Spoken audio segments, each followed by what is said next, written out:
Shalom sahabat Lexio Divina yang dikasihi Tuhan Yesus Kristus. Seri potret si penggoda ini membahas tentang si iblis, yaitu modusnya serta sasaran yang ditujunya dalam menjatuhkan iman orang percaya, atau bagaimana ia membuat orang-orang yang sudah menerima kasih karunia dari Tuhan terselewengkan iman mereka, akhirnya mereka meninggalkan Tuhan. Peristiwa pencobaan iblis terhadap Yesus di dalam Matius 4 ayat 1-10 menjadi dasar dari seri kita ini. Episode kedua berjudul Sadari Titik Lemah Anda. Kita akan melihat 4 area yang menjadi target daripada iblis dalam menggoda kita dengan meragukan hal-hal ini. Yang pertama, iblis menyasar status keputraan dari Yesus Kristus dan inkarnasinya, seperti dalam ayat 3 dan 6. Ia mulai meragukan identitas Yesus sebagai anak Allah dan perkenaan serta kasih Allah kepada Yesus yang diperlihatkan pada waktu Yesus dibaptis dalam Matius pasal yang ketiga ayat 17. Nah, kepada kita orang percaya, serangan yang sama juga dilakukan. Iblis akan terus meragukan dan mempertanyakan kelahiran kembali yang kita alami saat kita menyerahkan hidup kita sepenuhnya kepada Kristus dan menerima pembenaran oleh karena iman. Firman Tuhan memberikan kepada kita penegasan akan status kita sebagai ciptaan baru dan anak-anak Allah. Yohanes pasal yang pertama ayat 12 berkata, "Tetapi semua orang yang menerimanya diberinya kuasa supaya menjadi anak-anak Allah, yaitu mereka yang percaya dalam namanya." Rasul Paulus menuliskan kepada jemaat, Roh itu, maksudnya Roh Kudus, bersaksi bersama-sama dengan roh kita bahwa kita adalah anak-anak Allah. Dan jika kita adalah anak, maka kita juga adalah ahli waris. Maksudnya, orang-orang yang berhak menerima janji-janji Allah, yang akan menerimanya bersama-sama dengan Kristus. Yaitu, jika kita menderita bersama-sama dengan Dia, supaya kita juga dipermuliakan bersama-sama dengan Dia. Sasaran kedua adalah iblis meragukan ketulusan iman kita. Yesus berkata bahwa kita ini perlu seperti anak kecil, iman seperti anak kecil, yaitu yang polos, yang tidak meragukan kepercayaan terhadap perkataan dan janji Allah. Saat Dia mengatakan, "Jikalau engkau anak Allah, ubahlah batu ini menjadi roti." Di sini iblis berusaha menggoda kita dengan menekan tombol keegoisan dan mementingkan diri sendiri. Dia berusaha membuat kita hanya peduli dan mendahulukan kepentingan diri kita dan bukan melihat kepada orang lain. Memang salah satu ciri anak kecil adalah semua maunya untuk dirinya dulu, kan? Itu kan anak kecil.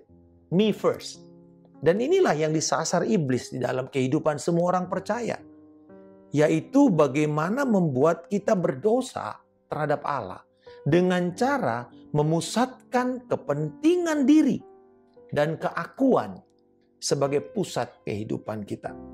Filipi 2 ayat 5-8 mengingatkan kita untuk menaruh sikap hidup kita ini seperti Kristus hidup, sehingga kita terhindar dari tombol keegoisan dan kepentingan diri sendiri saat iblis berusaha menekannya.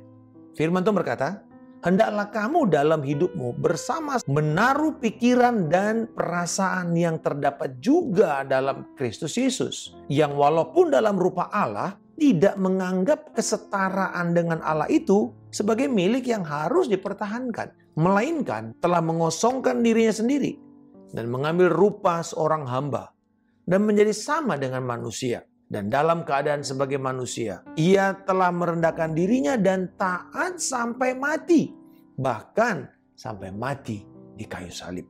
Sasaran yang ketiga adalah meragukan kesetiaan dan integritas Allah untuk menggenapi firman-Nya kepada kita. Iblis menyerang Yesus dengan mempertanyakan kondisi fisik Yesus yang sudah sangat lapar di dalam ayat yang kedua, Setelah Yesus berpuasa 40 hari, iblis akan juga mempertanyakan kebaikan dan pemeliharaan Allah terhadap kita. Dia akan mempertanyakan kesetiaan Allah dalam memenuhi kebutuhan-kebutuhan fisik kita. Dia akan membuat kita berusaha mempersalahkan Tuhan karena membiarkan anak-anaknya kelaparan atau kekurangan. Pertahanan yang benar terhadap serangan atas sasaran yang ketiga ini bisa kita petik dari prinsip firman Tuhan dalam hidup Paulus. Dia berkata, "Aku tahu apa itu kekurangan dan aku tahu apa itu kelimpahan. Dalam segala hal dan dalam segala perkara, tidak ada sesuatu yang merupakan rahasia bagiku. Baik dalam hal kenyang maupun dalam hal kelaparan. Baik dalam hal kelimpahan maupun dalam hal kekurangan. Segala perkara dapat kutanggung di dalam Dia yang memberi kekuatan kepadaku." Filipi 4 ayat 12 dan 13. Dan sasaran yang keempat yang terakhir adalah kenyamanan dan kekuatan kita sebagai anggota keluarga kerajaan sorga. Bagaimana caranya iblis menyerang anak-anak kerajaan? Pertama, dia merusak dulu gambar diri kita sebagai anak-anak Allah. Dia rusak identitas kita. Akhirnya kita dibuat berontak kepada Allah Bapa. Kita lari dari perlindungan Allah Bapa, menjadikan kita seperti anak-anak yatim. Dan sebagai konsekuensinya, kita menjadi telanjang, miskin, sengsara. Karena kita keluar dari perlindungan Allah Bapa, kita keluar dari berkat yang Tuhan sudah siapkan kepada kita. Konsep ini kita bisa lihat dalam kisah anak hilang dalam Lukas 15 ayat 11 sampai 32. Lalu ia mulai menjauhkan kita dari berdoa. Dia akan mengatakan, "Ngapain kamu berdoa?" Dan berkata, "Bapa kami yang di sorga." Padahal dia tidak peduli kan kepada engkau. Dia nggak memberikan kepada engkau persediaannya. Ngapain? Karena kita sudah mulai meragukan kesetiaan dan integritas Allah Bapa, maka kita sudah mulai kehilangan kesabaran menanti janji Tuhan. Kita sudah tidak percaya lagi akan kuasa doa yang kita panjatkan kepada Tuhan. Pada waktu itu berkata, "Jadilah kehendak-Mu di bumi seperti di dalam surga." Akhirnya kita akan seperti Yudas Iskariot yang patah arang. Karena Yesus yang dia lihat, guru yang dia lihat, yang dia ikuti ini, tidak seperti Mesias yang dia pikirkan dan harapkan. Ia habis kesabarannya. Ia akhirnya membuka diri kepada target iblis. Ia menjual Yesus kepada orang-orang Farisi dan kepada pemimpin-pemimpin agama untuk mendakwa Yesus, menyalibkan Yesus demi 30 keping perak. Tapi akhirnya kita tahu dia juga mati mengenaskan, membunuh dirinya sendiri. Seseorang itu murtad, meninggalkan iman, bukanlah sesuatu yang tiba-tiba. Tetapi mulai dari proses meragukan, mempertanyakan, lalu meninggalkan ketergantungan penuh kepada Allah dalam doa, kehilangan kesabaran menanti janji Tuhan, akhirnya menerima tawaran iblis, meninggalkan iman, dan menyerahkan diri kepada kebinasaan. Bagaimana dengan Anda, sahabat Lexio Divina? Area apa yang saat ini Anda rasakan atau Anda lihat sedang disasar oleh iblis kepada kita? Untuk kita mulai meragukan dan mempertanyakan akan kesetiaan, integritas, dan janji Tuhan dalam hidup kita. Bapa di surga, aku bersyukur Engkau memberikan aku kuasa menjadi anak-anak-Mu dalam Kristus.